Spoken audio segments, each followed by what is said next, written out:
Shout out to the Dub. Hey, watch this. Hey, number one Dub. Football talk is a big hit. Sunday nights to Wednesday nights, we striking a match cause we lit. Y'all know the name, we call it the Dub. On Friday nights, it feel like a club. Getting that VIP treatment on the sideline, they showing us love. Great interviews, go Hoods, put it in work, go good. Texas youth and high school talking to page on Facebook, hold up. Coach trying to stand on the scene, giving advice, he do what he mean. Jay Mack, he be on the scene, rocking the gear, it's so clean.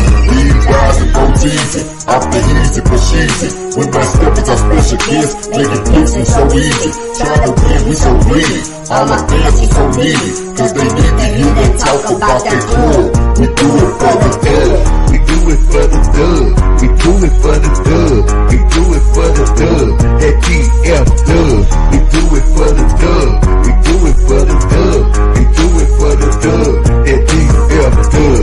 Welcome to the Dub, number one high school podcast starring Pat O'Teevy, Jeremy McKinney, Coach Carr, and Brian Riser.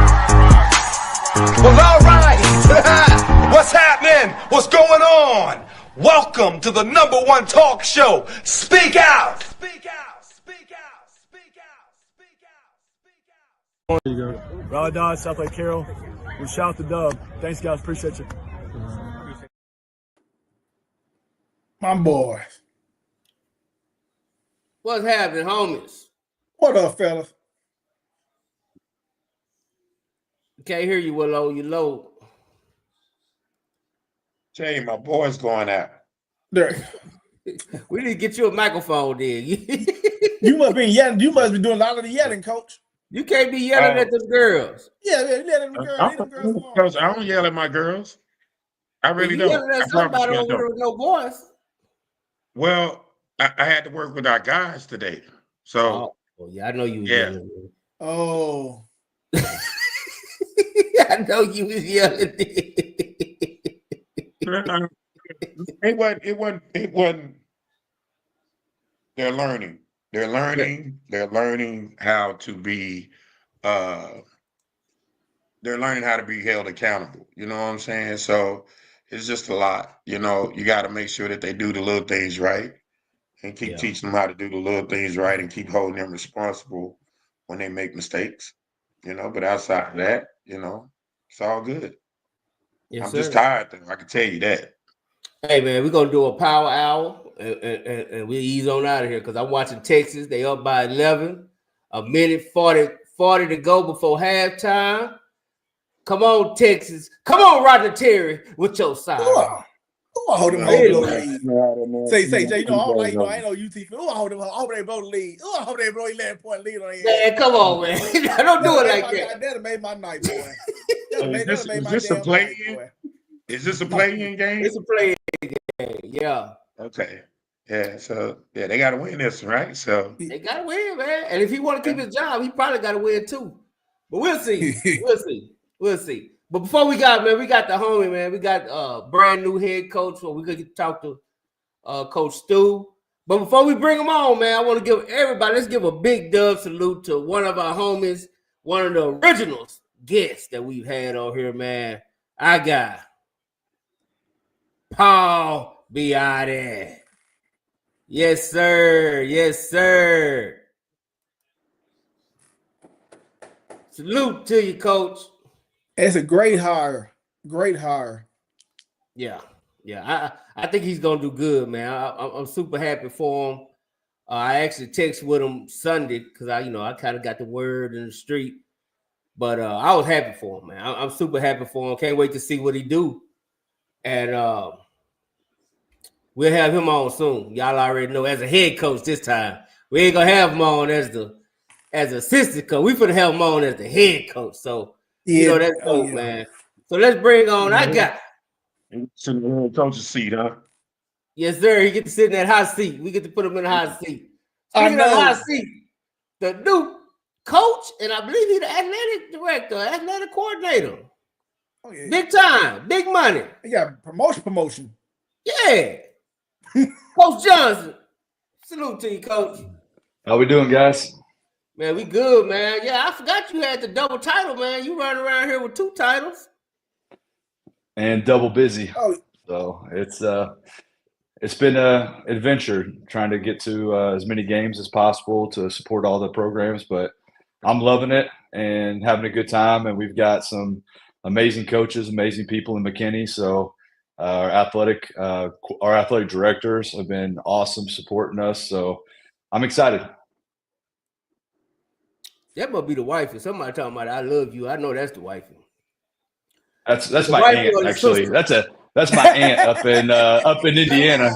They y'all posted on Facebook, and you're gonna have my whole family up in Indiana on here. That's all right. Bring them on, man. We love you. Tell them to call. Right. I'm from West Lafayette. West Lafayette. So, Purdue country.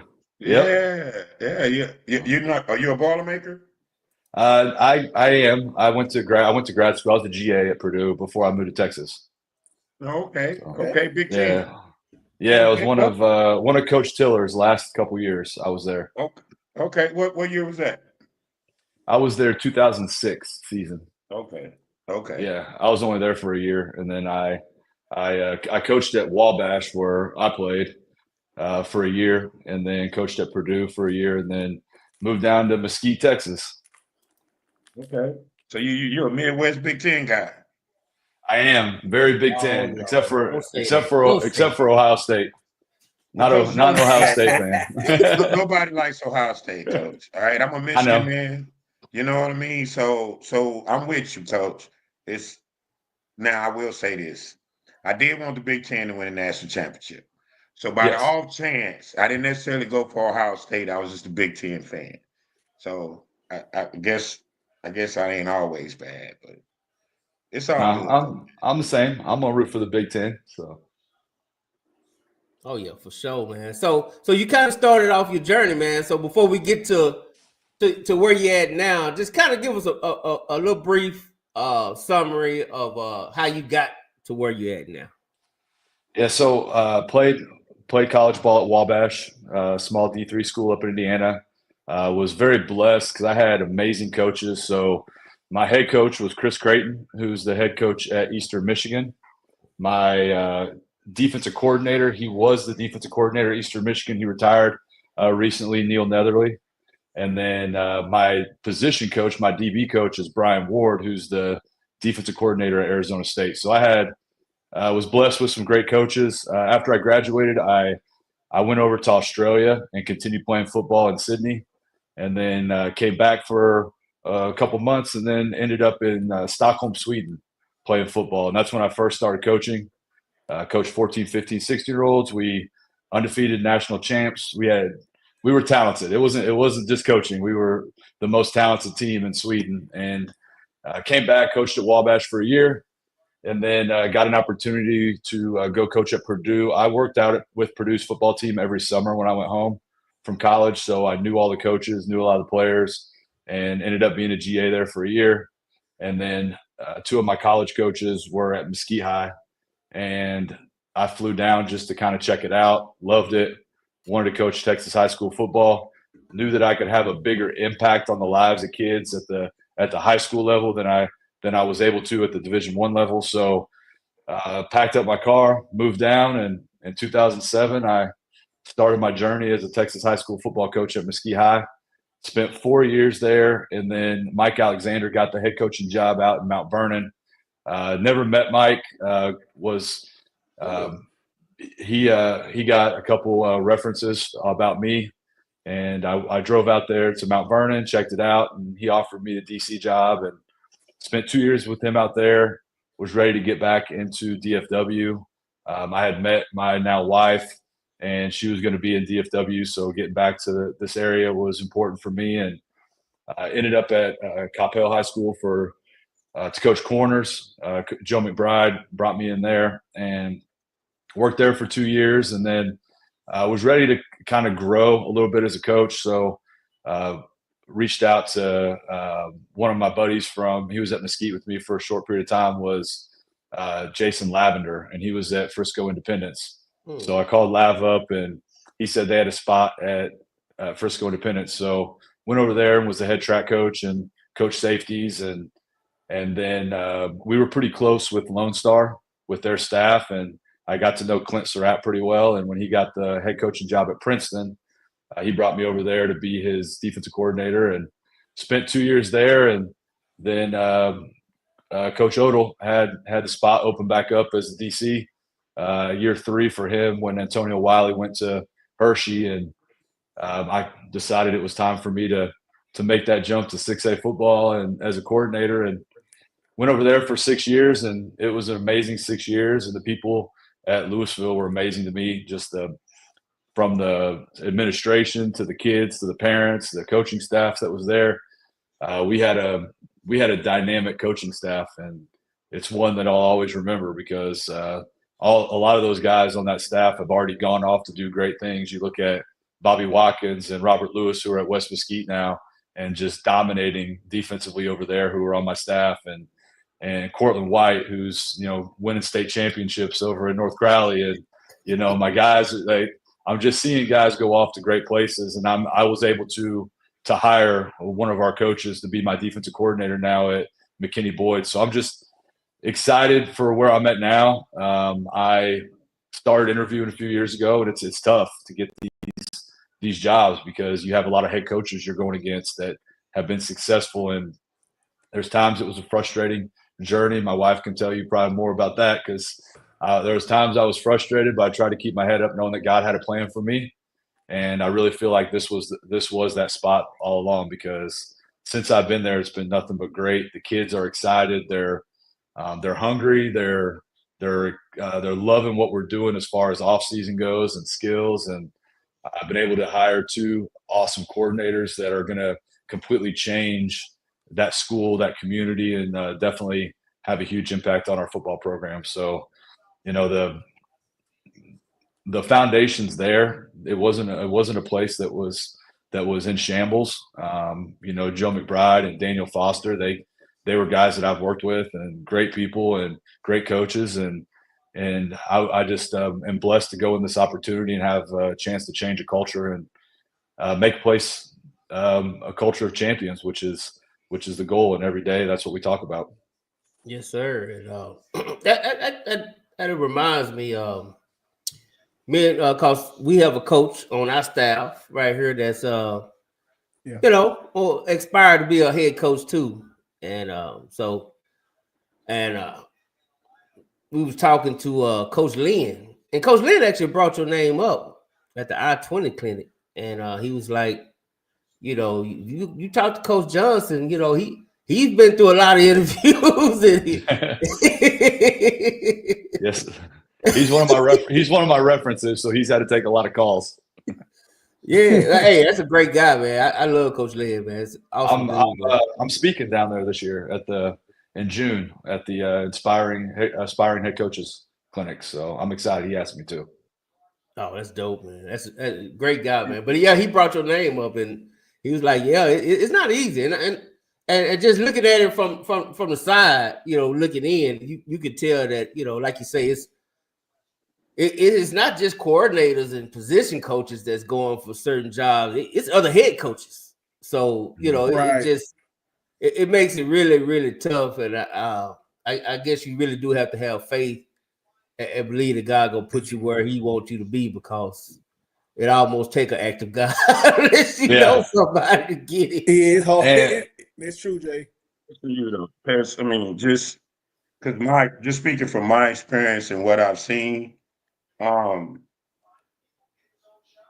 right job is for you, right? Like, but every job we go after, we feel like that's the right job for us, right? We feel like that's the one we want. Like, I feel it in my bones. And when that rejection comes, it's almost like, at least for me, I can't speak for everybody. So for me, at least that day and maybe a little bit of the next day, it's like, it's the worst feeling in the world, because you question it, like, what have you done? What have you done wrong?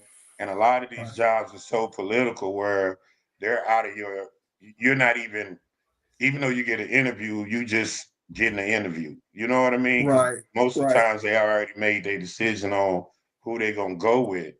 And one of the things that Coach Lynn says is you always got to shoot your shot, right? Shoot your shot. Mm-hmm.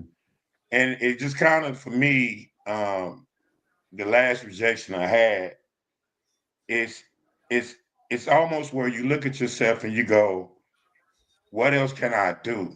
You know what I mean? It's like I know and in my situation, and I'm not like stroking myself. I just feel like I'm overqualified for a lot of these jobs based on my coaching experience, based where I came from, based just everything. And I just feel like um because I came from college down, that it's looked at as not necessarily a good thing. It's almost like you got to start all over in the high school world. That's true. Where it's more of you got to make a name for yourself. And I think that's the hardest part for me to swallow is it's like I've been around this game. I know this game. I worked for great head coaches. I've been an intermediate coach at a college. Like football is football. Wherever you go, it doesn't matter what level you're at.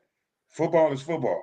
Kids are kids, right? Like it doesn't, it's no, um, to me, it's just no secret how you interact with kids anywhere is how you build relationships with your kids and how they feel about you, right? So it doesn't change whether you come from high school or college. So for me, and I'm glad we got you on because it was things that I needed to hear. You know what I mean? Mhm. I might not necessarily like. You know what I Yes. mean? But there was things that I needed to hear. And how did you go from interview to interview to interview and still keep that same energy for each interview? At first it was tough. Early on in them, I started off the first job I actually really interviewed for. I ended up the runner up, and it was a big job. And it was a place I had a connection with. So, I thought I had a good shot going in it. The guy that they hired was the right fit. He's an amazing guy, great friend of mine, and it was a perfect fit. But as I continued to go through that process, there were times where it got tough because there were jobs that I was seeing guys who I knew that were quite a bit younger than me and didn't have all the experience, which you're seeing as well. And you're going through these and they're getting these jobs, and you're like, when's my time going to come? So for me, it went back to my faith and then just, prayer, knowing that, just be patient and God has a plan for me. And when that time comes, it's going to be the perfect fit. And there's jobs that I really wanted that I look back now that I'm here at McKinney Boyd, that I'm like, man, God saved me from that job. God kept me from that job for a reason because I was not the fit. Or I'm seeing guys go in there and they were the right fit. They're getting that place turned around because they were the person for that job. So when it comes down to it, it comes down to just perseverance. Because there was days this year going into this process before I got this job where I left one interview, drove to another interview, changed the color of the tie I was wearing, and went in and did another interview. So it was tough because you're turning off. You prepare, for each school, and you had to prepare for both ahead of time and just make sure that you didn't mess up while you were in there and say the wrong school or pull the wrong. Like I had to keep the stuff in my car in the trunk because I didn't want to pull the wrong packet out that had the wrong school's name on it. So it's but the thing is as I went through the interviews, they kept getting easier and easier that's when I had to tell myself, don't let it be easy. I had to find ways to challenge myself more in those interviews to make sure that I was always raising my game so that when that right one came, that I didn't, not make sure that they knew that I was the perfect fit, that I'm the guy that they wanted to have. And, it was not, like you said, but I'm telling you, it was not easy. There were times that I questioned whether I was going to be a head coach. It went through my mind. I was like, well, maybe it's just not going to happen. Maybe I just need to be the best defensive coordinator I can be. And, but I kept that faith and, God, blessed me with McKinney Boyd, and I couldn't be more excited and knowing that this was exactly where I was supposed to be. Yes, sir. Man, that's amazing. I'm just gonna speak freely. It's like, it's one of the hardest things to swallow, right? Because so much of us as athletes and so much of us as coaches, we're true competitors, right? And it's like my wife said, baby, you got people running around here don't know you got beef with them. I'm like, yeah, they know. Right. They don't know I got beef with them. Right. You know what I mean? And it's nothing for them, right? It ain't personal for them, right? It's just you beat me. So Right. so I gotta get you. When I get a chance to get you, I'm gonna get you. But I think Hey, I ain't gonna. I'm just gonna be straightforward here. I probably shouldn't even say this, but I had the jobs that I hadn't gotten. I had in my notes on my phone, and whenever we played them and beat them at Louisville, I would check them off.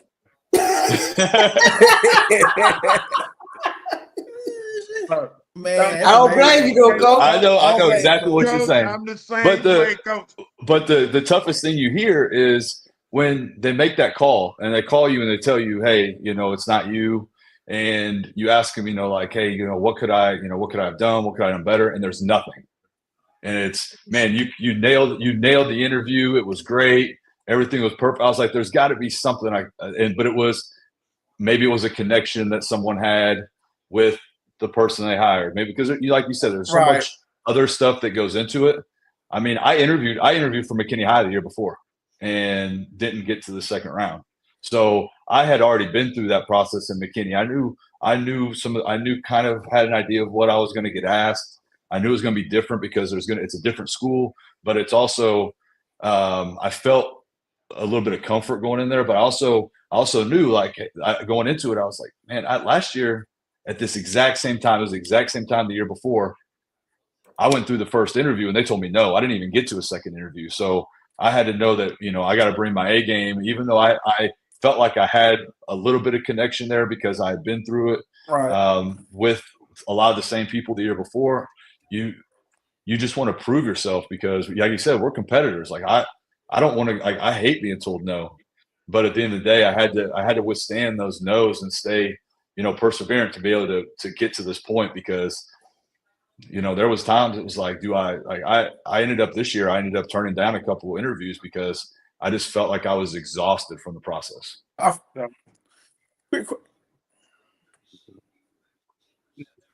So this is just God speaking, you know what I mean? Because, and I truly apologize to my co-host, Coach, because you've been through it, you know what I mean? And it's refreshing to talk to someone who been through it and then go through it and get what they're looking for, right? Mm-hmm. And to be able to lean on that type of experience. I think for me, man, yeah, it definitely builds callous, right? Like, it definitely builds callous. It definitely makes you tougher. It definitely makes you stronger. And I definitely believe that, a lot of time God is saving us from us. You know what I mean? On a lot of these jobs, right? Because, we feel like if we're going for the job, we can turn any job around. I think one of the things where I kind of look at it and just say thank you or whatever, or it just kind of makes me frustrated even more, is to see the jobs that I didn't get, and they're still losing programs.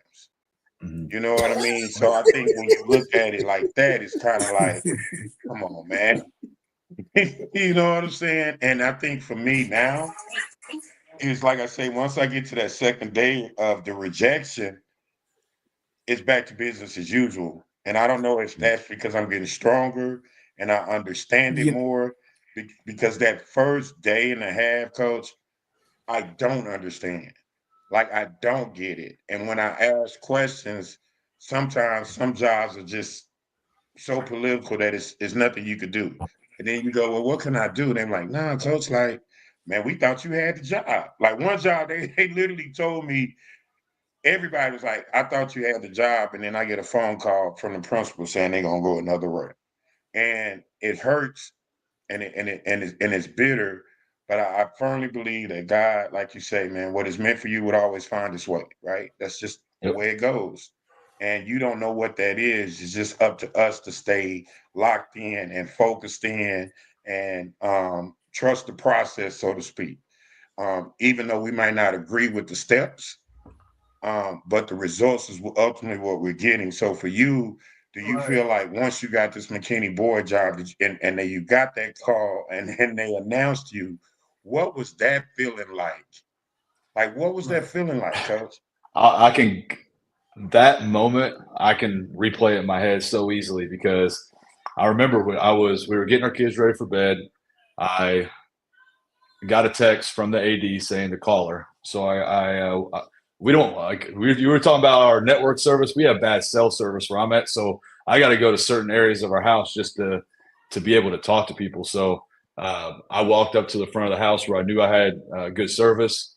And when she told me that they were offering me the job, I just there was this pause, and I just said, "Are you serious? Like, is this for real? This isn't a joke, right?" And she told me, and she went through some of the details that were going on, and I was just so excited to tell my wife, because she's gone through this with me, this whole journey with me. And when I moved down here, the two guys that brought me down, they were let go that first year, and I had to build my own network. They were gone, not even they were down in Houston, and I had to build a network from the ground up, from being from out of state, not knowing anybody, and with that goal in mind of being a head coach one day. So I went in there, and she could just tell when she saw my face, and it was like a party with my kids. And I've got a I got a 19-month-old, and then a boy, and then our oldest son, he'll be 5 in May, and they were, the baby doesn't know what's going on, but the older one kind of gets it, and they're jumping up and down. And it was tears, man. It was just that finally the relief of all that you put into it, all the times that you've been told no, and then you get that one yes, because that's all it takes is that one yes. And the hardest part, and this, Coach, is just getting in the room with the interview. And then when you get in the room, now you start feeling a little bit more confident because you got in that room, and then you get told no, and then you get told no. I had 8 or 9 times that I was the runner-up for the job. And I was just so close, but I hadn't got it. So hearing yes was, just this sense of relief. But then you had that day where it's like, okay, this is awesome, everything. And then that next day, it's like, all right, I got to tell these kids at Louisville, you built this relationship. They've been counting on me. I knew going into this next year that, we had a very young defense this past year, and we were going to be experienced, and we were going to be really good. And then you build those relationships with them. And then there was also that, all right, it's time to get to work, because I got to put together a staff. I got to get the culture going. I got all this to go. And then on top of that, you have the athletic coordinator piece of it that I wasn't even thinking about until I showed up there, because I was so focused on, okay, I got the head football job. But it's the greatest feeling, for me, after all those no's, to get that one yes. Then I'm gonna let my co-host have it, because I feel like I'm taking over, because it's all good. It's not every day. It's gonna go to B-Rise. So B-Rise just waiting, but no, I feel you, Willow. Hey, Coach Stu. Now, Willow probably vent to his wife way more than me, but I promise you, I'm the second venter. So it feels good. I feel like I'm in therapy too with Coach Willow. Yeah. So Coach, here's the thing, and I'm glad you brought up my wife, right? To me, and you can kind of speak to this, because it feels like the person who takes it the hardest, obviously, is you, but seeing that rejection on your wife's face, you know what I mean? Like time in and time out, to almost where you don't even feel like discussing it with her. You know what I mean? Because when you get that rejection, you like, man, I don't even know where to begin, how to say it, because it just seems like a broken record. You know what I mean? How did that strengthen your marriage? And how was she when she found out that you got the job? I think she's excited that I'm not so stressed about it and not having to prepare for all these interviews more than anything, because I know she was, disappointed with every no, and she was having to help, be the immediate person that's having to pick me back up. But, it's obviously just been just a great thing for just our family, because, and the wild thing is she, we had her take time off with our second son being born, and she had been not working for a while, and she was starting to get back into interviewing and doing all that. And a week later, she got a job. So it was like back to back. We had 2 jobs, and two new things. We had a lot going on, a lot of change happening in our life, and trying to raise, two boys. And, it's definitely been a relief, but she's also seeing what comes with being the athletic coordinator as well, not just the head football coach, because I'll pick our kids up from school. I'll bring them home. She works a couple of days from home and a few days at the office, and I'll get home for an hour and then I got to leave. Or if she's at the office, she'll get home, and then I'm having to take off right when she gets home because I got to drive back to McKinney to go to a game, we had soccer going, man. We have track going, baseball going, we had basketball going. Everything was happening right in that season that I was getting there. And at the end of the day, it's been great for us. She sees, I think, a little bit less stress on me because, going through that process, it's constant. It's on your shoulders and you carry it no matter how much you try not to. You are carrying, that stress with you because you want that so bad and you want to make that a goal. And we want to win at the end of the day. And to me, getting in this opportunity was an opportunity for me to win something else at a goal that I had in life. And when I first moved down here, it was the first thing I wrote down was, my goal was to be a head coach before I was 35. And it took me till I was 42. So at the end of the day, there's no timeline for any coach. Some coaches, they get opportunity when they're 30, you know what I mean? They get opportunity young, and you just have to understand that God's plan for you is God's plan for you. And when that time comes, it's going to be the perfect plan. It's going to be the perfect place. And he's got it set up, and you just got to stay perseverant, and that time will come. What's the first team you putting on your schedule when realignment come that didn't offer you the job? McKinney already on it. Yeah, they're already on it. I've been working on my schedule for the next season, but I haven't. I had one team already tell me, well, it's not 100% no yet, but we'll see. We'll see. I'm trying to get guys that I know are good coaches that run good programs for non-district games that we're not going to have like issues in the game. You know what I mean? Like guys that are going to coach kids with good character, but also be good challenges for us. But I'm excited for, the next realignment. And then the following one, when I really feel like I've had time to build the program of starting to put some big dogs on the schedule early and see where we're at. You know what I mean? So 3 years. I want to challenge ourselves and see kind of, what we can build because, you see those teams that make runs, deep runs in playoffs, and they play tough non-district schedules. I mean, I sit there and I was listening to Cortland talk last night, and you just look at the non-district schedule that North Crowley played, and the teams that they're playing to prepare themselves for the playoffs. So, yeah. Okay. Thanks for the insight, man. Appreciate you. Yes, sir. Hey, B. Ryan, we're gonna let you go ahead, but I want to give a shout out to this former student.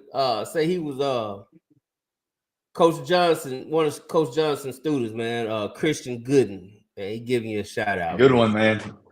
Yes, that man's done some amazing things with his life. So he's been involved in politics. I think he's gone to law school, all kinds of stuff, man. He's I have so many of those Mesquite kids that I still have strong relationships with. Facebook helps it out a lot. The social media helps it out. But, man, the kids that I coached those first 4 years when I was at Mesquite are just amazing kids now. And I see them grown up and they've got kids. And, we played Mesquite when I was at Louisville. We played them for 2 years. And I had a handful of kids that came to support me, at those games that were, Mesquite alums, and got to see some of them had kids playing, at Mesquite now, and had kids that were in the stands and got to meet their families. And it was a really cool experience. Yes, sir. Go ahead, B. Rise, man. We sorry, man. We had to have therapy. I'm good. I don't got y'all good. I'm the guy, man. I come back. Y'all good. I don't got nothing right now. All right, man. We sorry, but that was good. That was great, man. Because it's really good to hear stuff like that. I mean, we don't. A lot of times we get the coaches when they get their first head coaching job, but we never really go in detail like we did today, man. That's the great thing about the Dub. You just never know what you go get. You know what I mean? Sometimes you get what you need when you need it. But now let's fast forward, man. God put you here, right?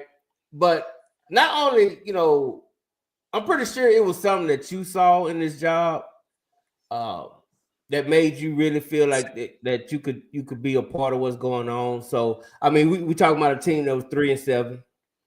So it's not like you're not just gonna jump on a coattail and ride a wave. Like you got to start your own wave. So what was it about McKinney Boyd that you said, you know what, I want to go here, plant my flag, and I can make this program successful? I remember playing McKinney Boyd when I was coaching at Coppell, and they beat us. They had a really solid program. It was a younger school. I mean, it's not that old. It was 2006. It was not that long ago. I mean, it was, but it's not. At the end of the day, when you talk about schools, it's young. It's not young for if it was Frisco ISD, but it's young for a lot of the schools here. And at the end of the day, what I saw was a program that's been up and down, a program that's been successful, had good years, but they're a smaller 6A program, and they play a tough schedule. No matter what, they're going to be in a tough area. That's going to have to be. You're going to play Allen a lot. You're going to play Prosper. You're going to play those schools.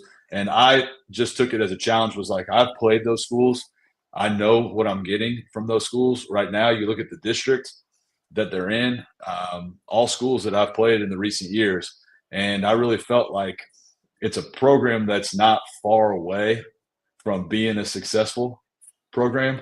It just was a place that I felt like, with my energy and the guys that I can bring in to coach in this program, that we're going to be able to get those kids bought in to the culture that we're going to bring, to the energy we're going to have, and we're going to be able to brand McKinney Boyd as a program that's going to not just end up being a playoff team, that's going to be a year in, year out playoff team because of our work ethic, because of the way that we play with relentless effort on the field, but we're going to be a team that's going to be a competitor. And I don't feel like that's far off.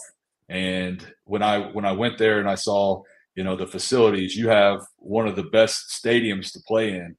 You've got facilities on campus. You've got administration that's great. And you look at I know you're bringing up the scores from last year. Yeah, there's some. I'm just looking at the schedule. There's some tough ones on there, but yeah, if you look at some of those schools and look at how close those games were.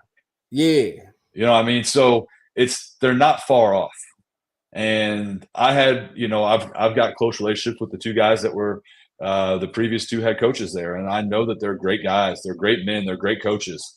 And I knew that there was going to be a foundation. And getting there, I saw that foundation was there. The guys that were running the program, with in that time in between hiring a head coach, they were doing a great job with it.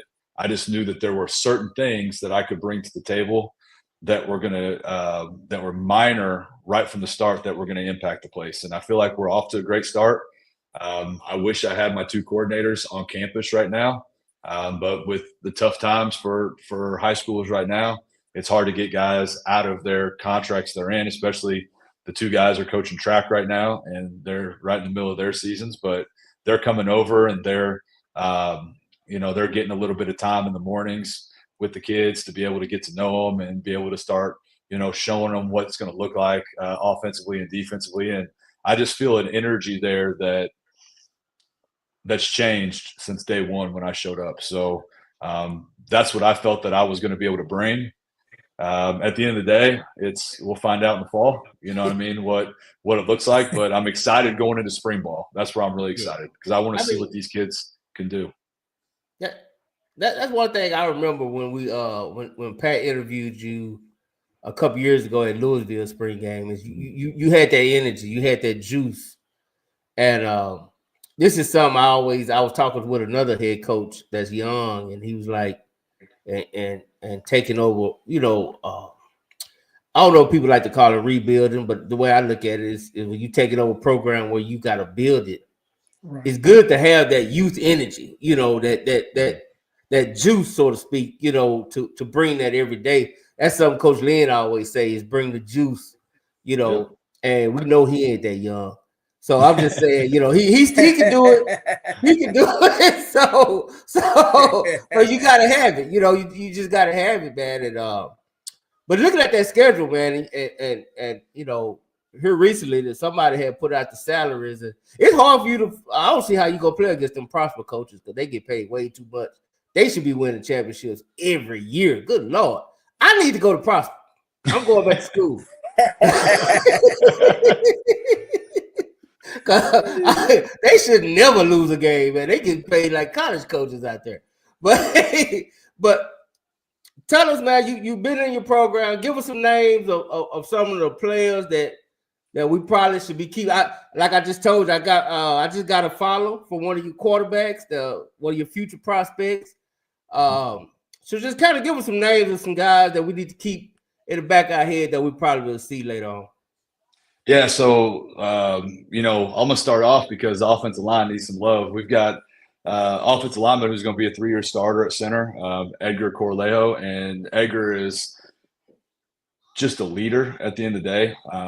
He comes to work out and compete every single day, and he's kind of he's kind of the glue for the whole team. He's got the most experience, and he's going to be great for us. Going through, we have a really strong group of skill kids, and you know we're going to utilize those kids on both sides of the ball. And a lot of them are juniors right now, so they're experienced. They got to play a lot on defense last year or offense one way, but now I'm gonna push them to, and they're excited about it. They're working both sides of the ball. They're learning both new offense, new defense, but they're grasping things really quick. So you've got a guy that played safety last year who I thought was a big impact player, Yarvon Evans. Yarvon's just a big impact. We got another DB, Jaden Washington, who's really stepping up and showing commitment right now that he looks the part of a D1 corner. It's long and has range, but then you go see him catch the ball, and he's really good at that also.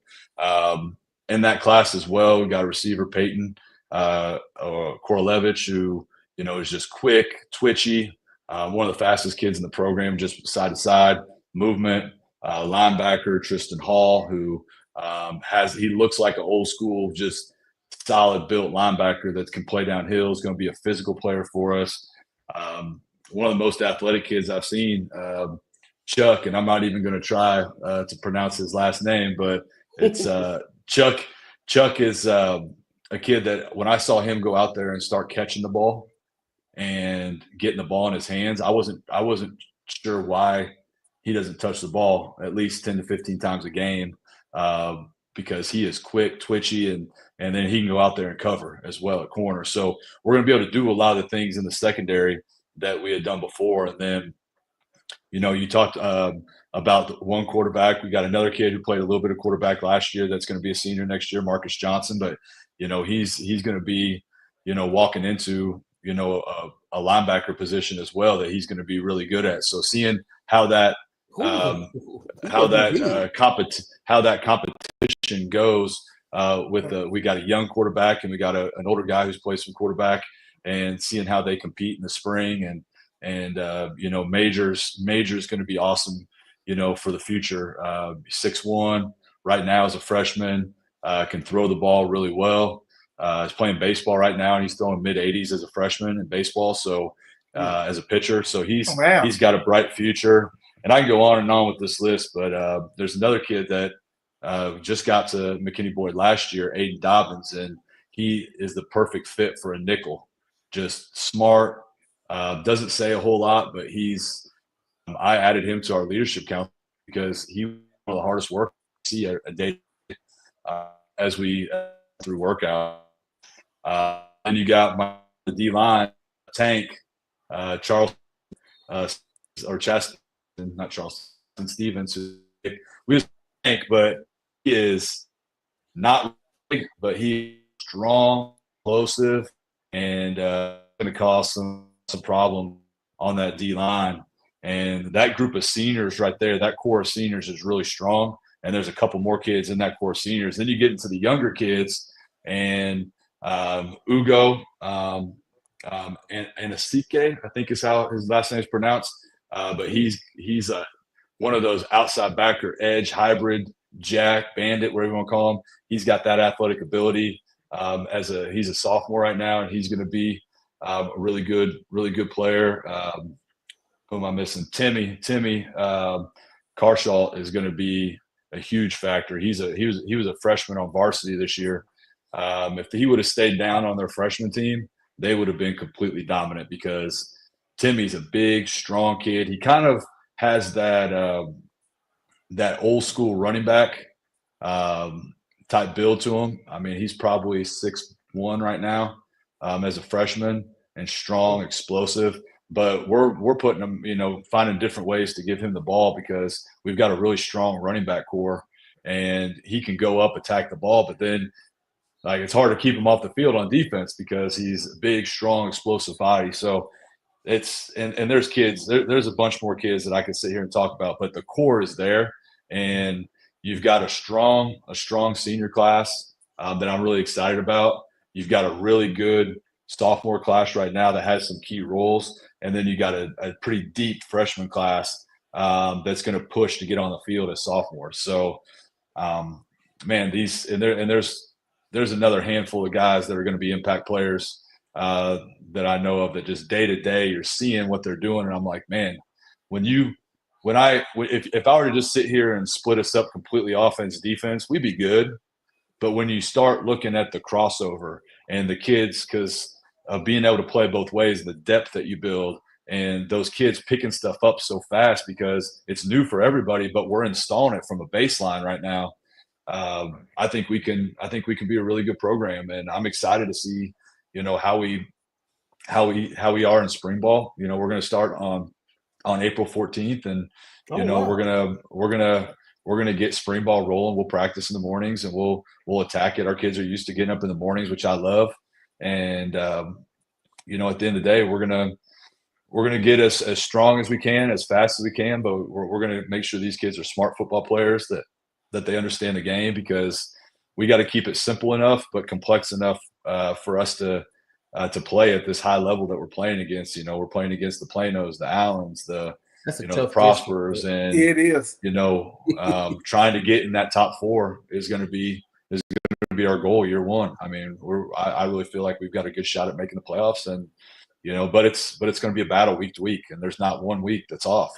Princeton's going to keep getting better. Coach Chandler is one of my buddies over there, and Coach Chandler is going to get those guys going. So you looked at the score last year, and it was a high school shootout. And I'm excited for spring ball. I'm just itching to see these kids out there in pads, because I really feel like we've got a good program foundation, and we've got good kids that are hungry, that are excited, they want to win, and we're going to get them there. And the two guys, the coaching staff's really good, and the two guys that coming in as coordinators are awesome. Yes, sir. Raj, you got something? Oh, Coach. So, the identity. What identity you bring to the team? You believe you bring to your team? Yeah. So we have a foundation that we're just going to be built off of, and I haven't gone super in depth with the overall foundation, but it's kind of with the coaches more than anything, and just with exceptional clarity. And these are the 5 pillars that I used on defense at Louisville.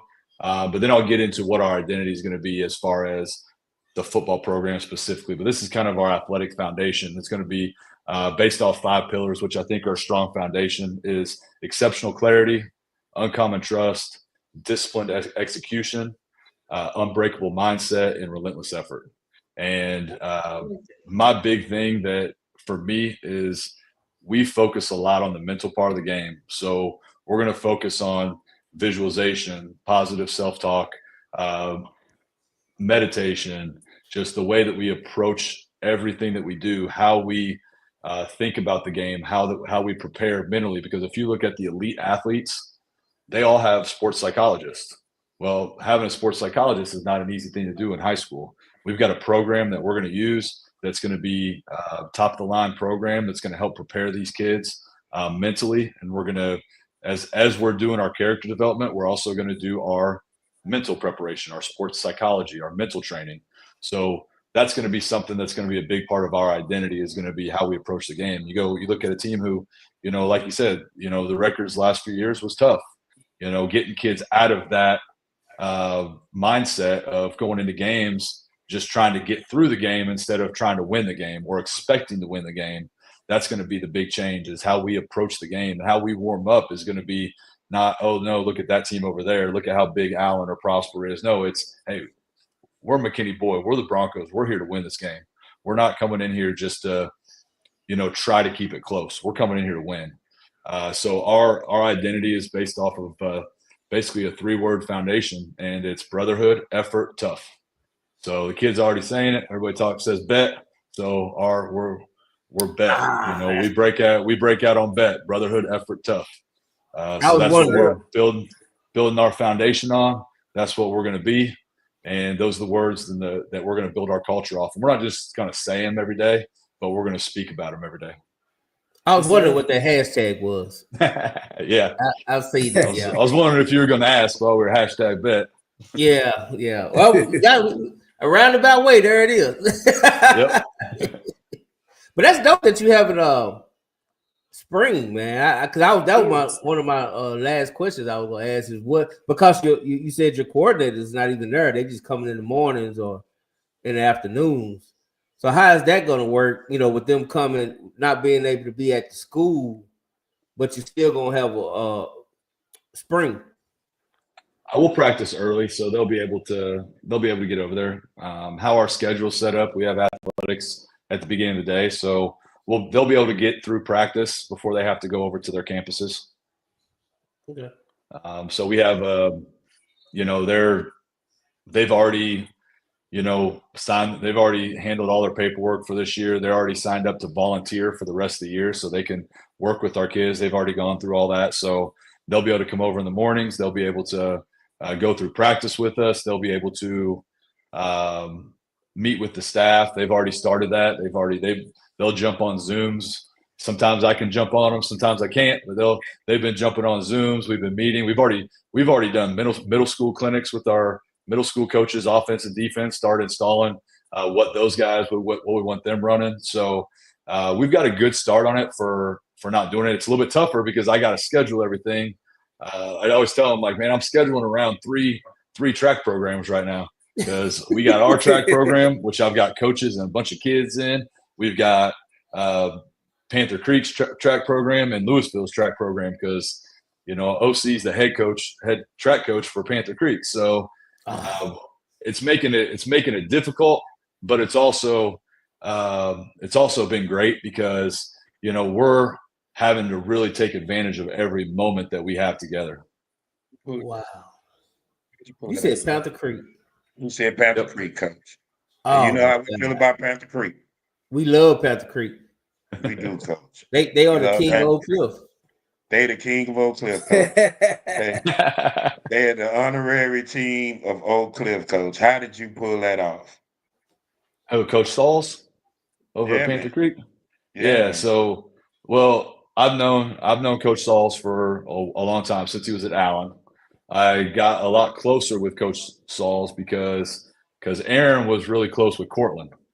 So they're really close friends. So Cortland's and I's relationship, and then his relationship with Aaron Sauls, we got even closer. So I knew he was going to be one of the guys at the top of my list when I got a job.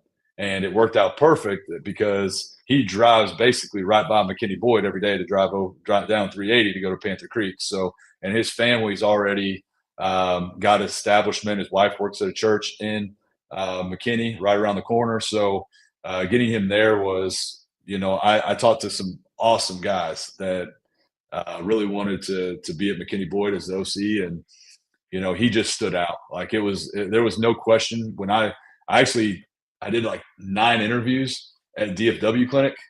It was basically all day Saturday, talked to a bunch of guys, and I talked to him pretty early in the day. And when I left there, I called Clint, Coach Surratt. Coach Surratt and I worked together at Princeton. So I called him up and I said, man, I'm sorry, but I'm going to offer it to Sauls because it was just different. Like, I know Clint's offense. I know how explosive Panther Creek's been. as an offense these first few years of the school. And I knew getting him there was going to be game changer for us. And I was 100% right on, because since the moment he stepped on campus, it has been a huge change to our culture, to the way our kids are learning the offense, and just the excitement, the way he holds them accountable. He's going to be an awesome head coach one day. And then defensively is DeLon Williams. DeLon spent a long time at Bishop Dunn. He was there with Michael Johnson for a long time, and he was a safeties coach, and then ended up being the DC there for quite a few years before going up to Little Elm with Kendrick for a short stint, and then Frisco Memorial. And then this last year he was at I was able to bring him over. The connection with him was Bobby Watkins.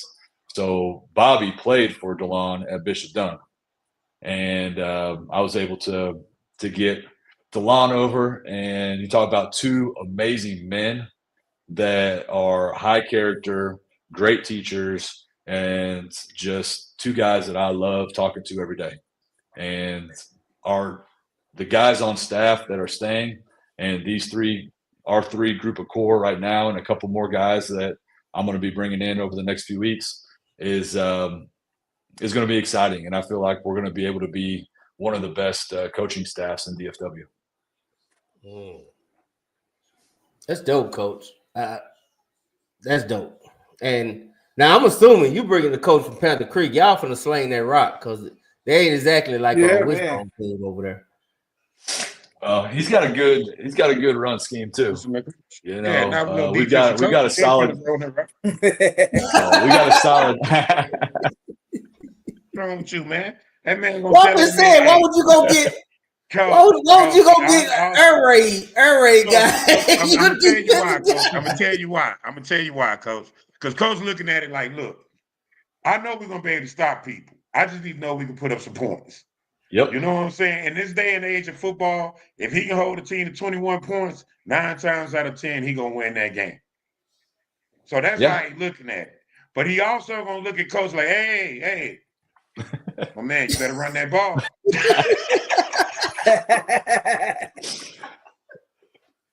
Yeah, we can't be going out and getting a bunch of points scored on us when I'm the defensive guy. So, but we're gonna be fine. I wanted someone who was gonna score points. That was definitely But he's also a guy who has a foundation from Allen. You know, where they were very balanced and ran the ball and were able to still be a high scoring team when he was there. So you look at that balance, and then he went up to Sherman and was the OC up there for a little bit before he went to Panther Creek. And, they were doing some really good things up there, but they were pretty balanced. So we're going to make sure we run the ball. The first thing we installed was a run play. So I was like, all right, well, I guess we're off to a good start. What was the first run play, Coach?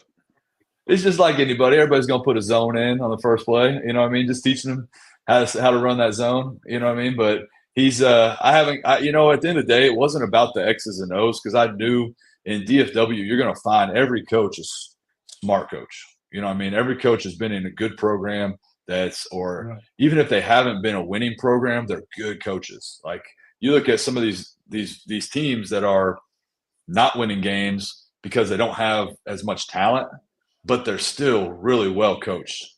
Because I played against some very talented teams that weren't well coached, but I've also played against teams that, man, it's a battle every day, and there's no way they should be able to play with us, but they're good because they're really well coached. And I knew that he was going to know the X's and O's. It was more about the man that I was getting. How is he going to impact the lives of these kids? How is he going to take a group that's they've gone through, especially this senior class? That was huge for me, is how am I going to be able to impact the senior class? Because they've gone through 3 years and of the team not winning a bunch of games. How am I going to be able to impact them immediately to be able to get their mindset changed that, hey, we're going to go out and we're going to compete. And we're not going to be at the bottom of this district. We're going to go compete to be towards the top of this district. Yeah. That's dope, Coach. I ain't That's gonna lie, you that's gotta who be these two fired men up. are. You gotta be fired up. I'm gonna be honest. You gotta be fired up. I got a saying. I'm gonna say this saying. I know we gotta get you out of here, but I got a saying. Before you could be the champion of the world, you gotta be the king of where you at, right? So Exactly. So first thing first, man. We gotta run McKinney. You know what I'm saying? I know that's just by the way I look at it. You got to run McKinney in that area. When you the top, I feel like if you the top program in your area, then you ready to take on, everyone else. Unless you like down south where you like DeSoto and Duncanville, where it don't matter. You know what I'm saying? Because they both.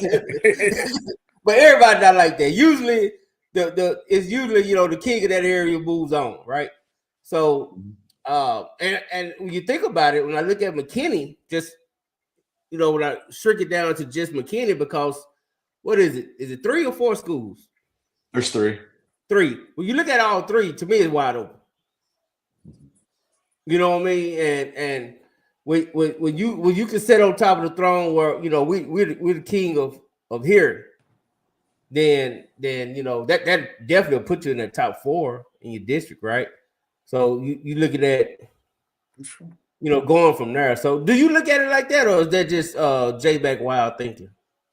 No, you do a little bit, just because at the end of the day, like right now, McKinney North's 5A, so they're not going to be for long because there's so much growth out there. But they're 5A, so it comes down to really our big rivalry with McKinney High, and Coach Leonard's a great coach. He's he's going to get them ready. It's going to be a fun game next year, but at the end of the day, you think about that a little bit, but our focus is so much day to day on how do we get better, how do we control what we can control right now, and we'll be prepared when that time comes to do that. But yeah, you want to be the top program in your city for sure.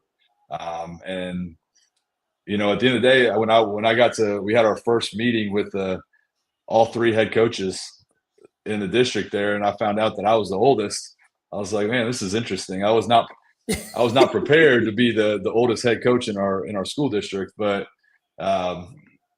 it's been awesome getting to know those 2 guys, and how we're handling our schools and how we're throwing ideas and stuff off each other and kind of growing together through this process. But when that day comes, which I don't have it circled on the calendar yet, but when that day comes that we play McKinney High next year, that for that week we won't be buddies. I'll tell you that much. We told us we could be friends all year, but when that day comes, it's going to be a nice competitive day.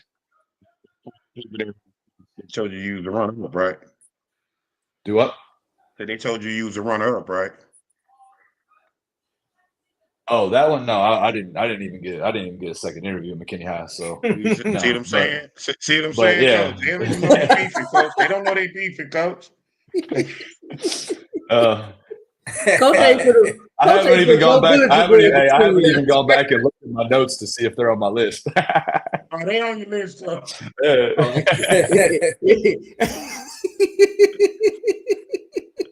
Yeah, they definitely on the list. They Trust definitely on me. the list, coach. You Trust need me, to get coach. They definitely on Yeah. the list, coach. They got to be on the list. They got to be on the list every year. Yeah. Right. The rivalry games are fun. Like those. Like I always want to be at a school that has it. Like I've been at schools that you didn't have a rivalry, and it was just tough, like those games, because those are fun games. Like my college rivalry game was nationally televised for a D3 game. It's still nationally televised every year. The Monon Bell game versus Wabash and DePaul, and the feeling of that rivalry is huge, So we had Marcus the 6 years I was at Louisville. We lost a couple early on, and those were tough because you walk into those meetings and you got beat. You know what I mean? And you're playing to represent your city. Because listen, so in girls flag football, they got a rivalry week, which is April 5th, right? So I look at the schedule, coach, and I'm like, wow, Seagoville don't even have a rival. They didn't even give us a game, coach. Oh, you gotta go find one. Actually, what they're doing is they're letting you pick. They're letting you pick who you want your rival to be. So what I've been working on, coach, is soccer.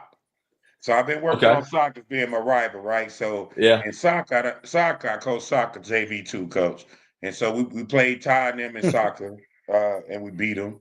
But he don't like to talk about it. He'll get mad about it. And then my sped team lost the soccer in the D League championship game. So right now, that's who I said my rival is. But Nike and the Cowboys gave me Carrollton Creekview. So don't sleep on Creekview. Hey, so how soon is it going to be UIL? So I'm thinking it's probably going to be about 2 years. I think this year is just a pilot year. But I think it's amazing because what you find out is that there are so many girls that don't play other sports that come out and play flag football. Yeah. So it's really giving girls an opportunity who don't play track, volleyball, softball, basketball, those other sports. It gives them an opportunity to play the game. So like maybe 60 to 70% of my roster hasn't ever played another sport. And so for them, to me, I think it's awesome. I think it's also awesome because it's statewide. And I think with the amount of money that the Cowboys putting behind it and the amount of colleges now, because you got to think about it, because of Title IX, you're having so many schools in this Olympic sport. So you have colleges, over 35 colleges that are offering girls flag football as scholarships. So with that happening, it's definitely going to make its way to a UIL sanctioned event. And I firmly believe in maybe 2 years, man, it's going to be a real thing. So that's awesome because it's going to be fun, man. I'm excited, man. Coach, it's so much fun watching these girls play, Coach. It is unbelievable. Every year at Louisville for the powder puff game or whatever, I was one of the refs, and every year I felt like I saw a couple of these girls who they got out there and they could throw the ball, they could catch, they were doing all the stuff, and I was like, man, this would be really cool if we were playing against other schools. So I'm so glad that they're getting that as a UIL sport, and you're going to see those girls compete. And they had it I coached in the Army Bowl this year over at the Star, and I coached on one of the teams as a defensive coordinator, and they had the flag football game that was going on, and I caught a little bit of it, and it was fun to watch. Like it's high competitive, some great athletes out there, and it's gonna be big for the state to add that to the UIL sports. Yeah. In the Pro Bowl, and before the Pro Bowl, they held the national championship, and I sit there and watch those girls, and coach, they were balling, coach. I mean, making unbelievable plays and unbelievable catches. And I remember sitting in the meeting with the NFL and the NFLPA, and we was just sitting there talking about it, and I saw this coming, right? So they talked about it. They've been making an emphasis on it. And so for the last 2 years, I've really been like real huge component of girls flag football. And so to be able to see it and see them perform at a high level and to see these girls that are oh my God, we played in the tournament this weekend, coach. And man, it is so many good athletes out there making unbelievable catches, like the swag, that they're more competitive than boys, and they're way more emotional. So, just know that the stuff you talk about with your emotional awareness and everything about that mindset. Just know when you get your girls team, you got to do that like overtime, because they talk so much noise and they be ready to scrap too, coach. So, but it's fun, and I think you're gonna enjoy it, man. So when you guys get it, man, just make sure you keep your foot on it, man, and embrace them like they're one of yours, man. Definitely. I'm excited when it comes. It'll get to us soon. I'm pretty sure. Yeah. Yes, sir. Coach, we ain't gonna keep it, man. I know we gave you the dub. 15 minutes, which is usually about an hour. So. but I appreciate, man. I appreciate all your time, man. Appreciate you coming in, man. I need to get you out of here because Texas finna have me cussing here in a minute. Man. And I don't want you to hear my rants, man. Lake Highlands coach got mad at me because I was ranting on Rodney Terry's side behind. So You try to fire every coach you can, coach. But before you go, man, you got any shout outs, anything you want to say before you get out of here, coach? Man, I just want to say I appreciate y'all for doing this. Like it gives us a platform as coaches to come out and talk. And I've seen the list of the guys that you guys get on here, and just thank y'all for bringing me on. I've met some of y'all at spring practice, spring games, and when I was at Louisville, and just you guys do an awesome thing, and coming on here and get to talk to you guys has been great. And give me a couple years, get this, and we start getting up there high in the running for the playoffs, and I'll get me back on, and we can talk a little bit more about some of the things that have happened. And Coach Carl, I've been praying for you for your journey, man. And I'll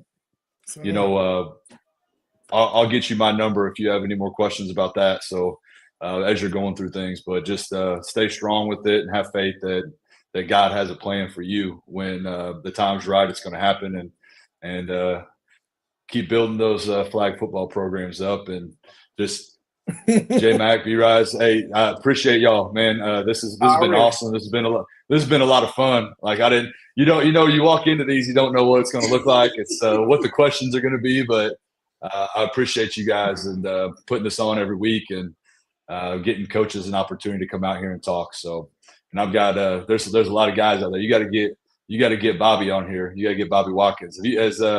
Bobby running, man. Bobby been running from us. I think Jack might Bobby on here. I'm gonna tell him he needs to come on here because I think Jack told Bobby to run, man. Jack sent us the other guys. He didn't send us Bobby. But Bobby be awesome on there. Bobby's great.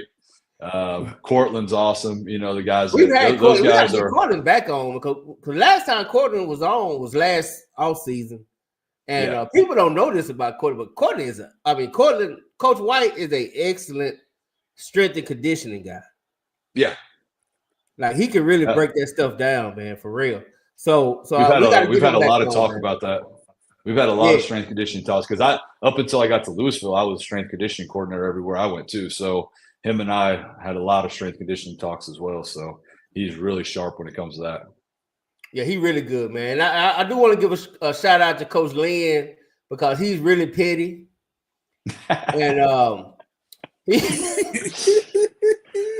texted me the other day talking about Texas made the tournament.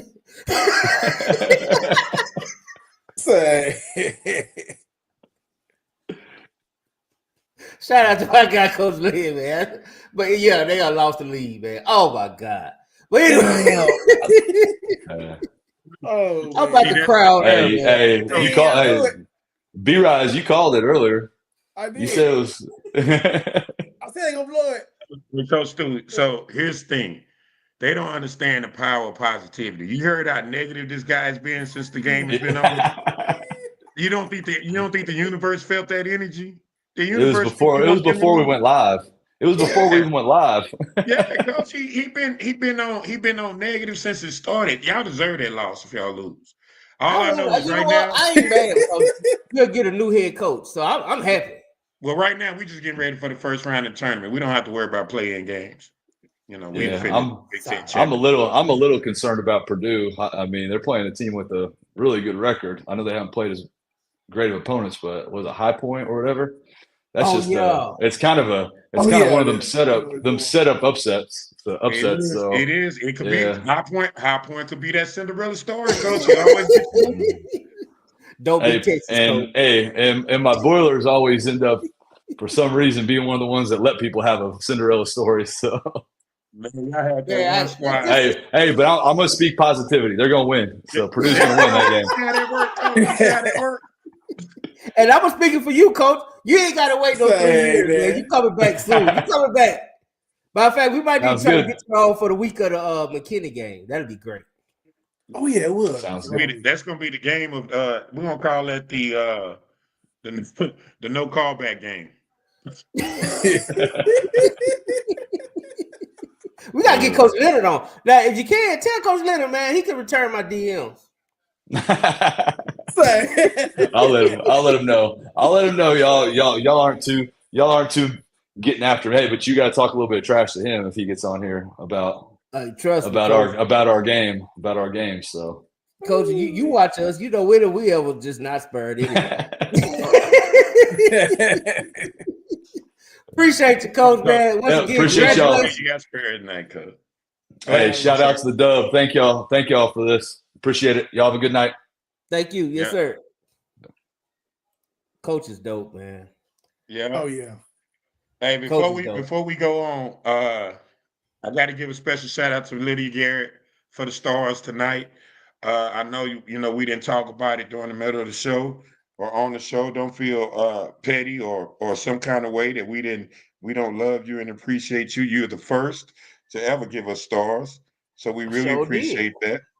And thank you. Shout out Lydia. Yeah. Thank you for the way to set man. the tone. I always leave it to a quarter cowboy to set the tone. I appreciate that, Miss Lydia. Yeah, the dub bets are the best. The dub bets are the best. And shout out to Lamont Sorry behind.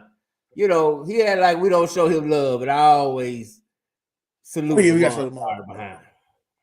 And shout out to Rodney Terry, you know, because you just sorry to the hoe. You just sorry, Rodney Terry. I don't know what he did. You all game, Rodney Terry. Hey, Rodney Terry, you was sorry. Did y'all lose, J-Mac? Man, we down 78-76. It's 3 minutes 20. But we've been winning the whole game, bro. Damn. Oh, I'm watching. It's on ESPN. We're winning the whole game, bro. I'm catching the rest of the game. It's on ESPN, Jay. It's on True TV, whatever that is. What the That's True Crime. So I'll find it. So it might be fitting that that's the channel they on right now. I ain't lying, man. If Rodney Terry loses, just ridiculous. Listen, man, y'all gonna be all right, man. Y'all gonna be all right. Y'all gonna be all right. You know what, man? I'm gonna speak positively. We're gonna make it to the real tournament. It's so bad, Willow. When you fill out your bracket, they don't even give you an option to pick this game. Technically, they're not in the bracket, Coach. Damn, boy. How do you give you options, man? Yeah, y'all would have had. Y'all should have went to the NIT. You know. But don't worry about it. Listen, man, here's the deal. Oh, shit. Y'all gonna get the upset, y'all gonna get the win, okay? And then when you get the win, you know, you're gonna win another game and then you probably lose. But good thing is Mr. Terry keep his job. I'm for coaches keeping their jobs. I'm for coaches doing their job. That too. But that's and I don't feel sorry for coaches that steal $30 million. Like you ain't getting no pity for me. You get fired with $30 million. You ain't getting no pity from me. Oh, you got 30 million? You got 30 million? Damn, you see paying like that? Bro. Look, I'm saying I need to work on my job coaching basketball. Man, hell, I can't get a high school job. Damn, boy, they throwing money out there. Yeah, they got that Prosper money, man.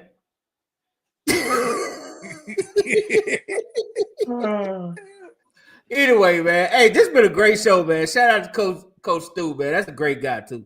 Oh yeah. Somebody said we get Biotti. We got Biotti. We getting him. He coming. You know Biotti coming. That's the homie. You ain't even got to worry about that one. He coming. Oh, he's gonna be good, man. Yeah. Once again, man, we give us a big shout out, man. He got it a long time coming, man. Kind of like our man Stu, because I didn't realize Stu was that old. He older than B-Rod. He done went on 25 job interviews, Coach. Now, that's a lot of rejection, dog. Damn, I know. Coach, that's perseverance, Coach. I ain't gonna know. I would have cut somebody out when they called me. Like, we sorry, we would have done it. Coach, listen, Coach. Listen. I'm telling you, Coach, there's a lot of people who got beef that don't know they got beef, Coach. hey, but I got to give it to Coach. He was real studious. Like, he was real political. He was like, no, I got a checklist, but I don't got a checklist. I'm gonna wait 3 years where I can load up. Then I ain't gonna wait 3 years. Say, man. Yeah, he in So the we gonna district really one know of in 3 years.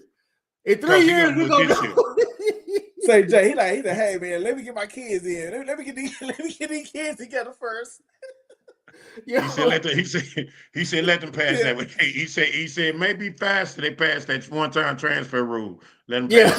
I know. Right. Just hold on. Yeah, hold on right there. I get you right now this year. I do kind of wonder who some of them schools was, man. That's a lot of schools now. 25? Damn it. Yeah, it is a lot. You know what I'm saying? And he said he been a finalist for 9 of them.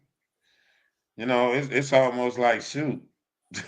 What you crying for? What you mad about, right? Like you mad over a couple, you just get started. Right, I'm over. Don't do that. Don't do that. Don't do that. Right, you just you in the beginning. You just get started. I'm already to go nuclear now. I know you. Say, Coach, I ready about to crash out. Yeah, he ready. I'm ready.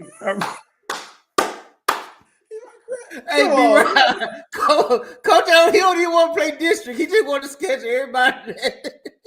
Yeah, I don't even want a preseason game, Coach. I mean, I don't want a district game. I want all preseason. Well, I ain't got that many to fill up this whole schedule, but I got 2 right now that I know for a fact I want. I already know.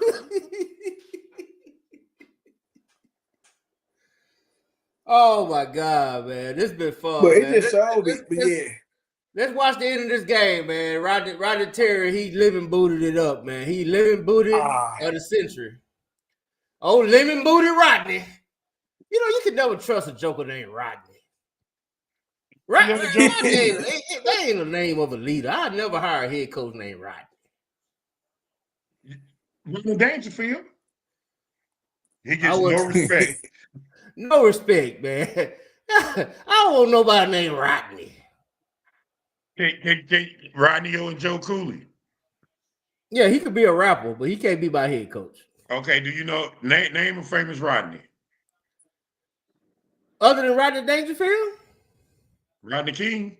And he got his ass whooped just like this Rodney. I did. That's what he's famous for. Y'all so disrespectful. They finna lose. They literally lost this game, bro. 84-79. Oh shit, he out of there. I want me a good old fashioned white head coach, basketball coach. You said I want. Oh shit, that was bad. What? That was terrible, coach. That was terrible, coach. Y'all ain't been the same since y'all lost Shaka Smart. And Shaka winning. He went to VCU and started winning. He did. Yeah. Hey, he grew his hair out and everything. He came to Texas, he was bald headed. He moved, he went to VCU and he got an afro. He did. Well, coach, they allowed him to be who he truly was, coach. That's true. His name is Shaka. I don't know, man. Texas just ain't meant for black head coaches. Charlie did the same thing, but Charlie ain't been nothing since. He took his money and just been sorry. I know that's your dog. Yeah, he ain't did nothing. You disrespect my homeboy like that. I know you work for Charlie. I'm sorry, but he was sorry. Charlie was all right though. He wasn't bad. Yeah, he was sorry to hoe. He was sorry to hoe. He's sorry just like this old funny glasses wearing Negro right here, Rodney. So is what you telling me? What you telling me is that nobody named Rodney is ever going to be a good. I wonder. I don't ever want nobody named Rodney in charge. You'll never see a president named Rodney. I gotta Google that right now, J Mac. Hold on.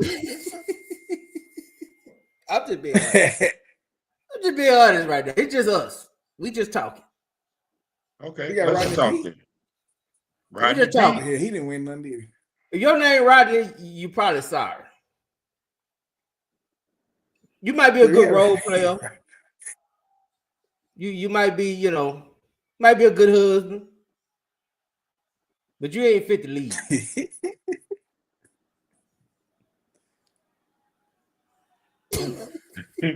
all the Rodneys that came up on the internet was 1728 to 1784, 1718 Them to Rodneys don't even live. 1940. Woo! Look, watch this, J-Bat. The most famous person named Rodney, the number one person is Rodney King. Yeah, and he known for taking ass whooping. So we don't want no Rodney leading us. Yeah, Rodney. We don't want no Rodneys.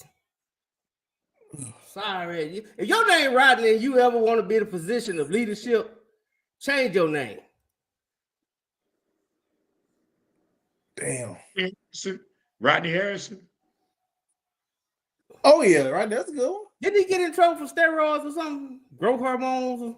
I don't know, but I'm like really looking, man. Like, I'm looking at 25 people. Too. I know none of these people, dog. Rodney Harrison is all I know. Oh, well, he wasn't no head coach, and he sucks as a commentator. Nah, ain't no but Rodney King, the most famous Rodney you know. Yeah. The most famous Rodney is famous for crying on TV and taking an ass whooping. But he did coin the phrase, "Can we all just get along?" He did. Change your name if your name Rodney. Damn, that means the whole ride and everything, man. Yeah, change the name for sure. Say, man. Rodney is a terrible name, man. It just don't spell really leadership. Damn. I'm just saying, man. I know y'all saying I'm crashing out, but maybe I am. I seen Maybe I am. I can't believe that they living booted this dude. They was winning the whole game. Until you start talking negative. Say, Willow, right. Is that true? You don't really know how the words of power, man. Right now, we all in your world. We see what it looks like in your world. Anyway. Love you guys. All right, love you too, man. My boys. Night, man. All right, fellas. Oh yeah, I don't know.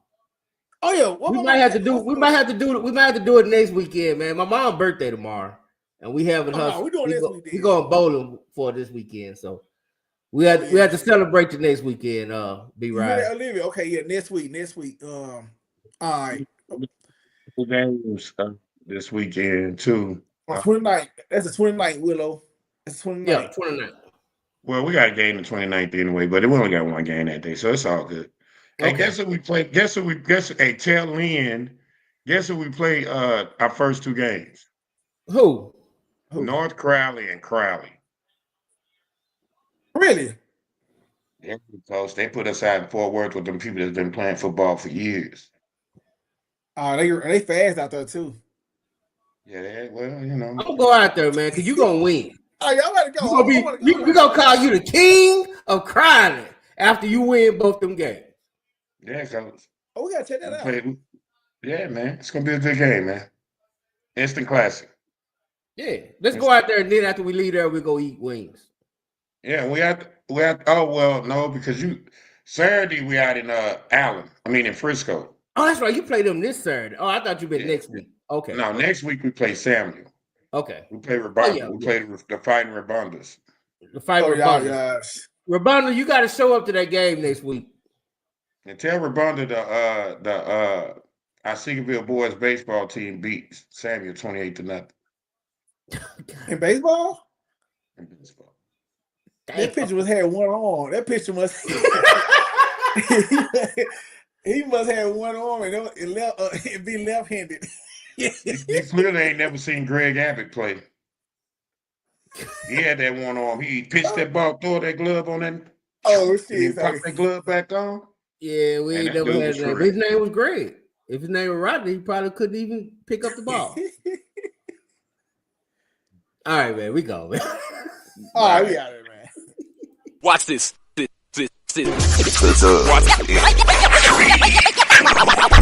Next, football talk is a big hit. Sunday nights to Wednesday nights, we striking a match cause we lit. Y'all know the name, we call it the Dub. On Friday nights, it feel like a club. Getting that VIP treatment on the sideline, they showing us love. Great interviews, go hugs, put in work, go rub. Texas youth and high school talking to page on Facebook, hold up.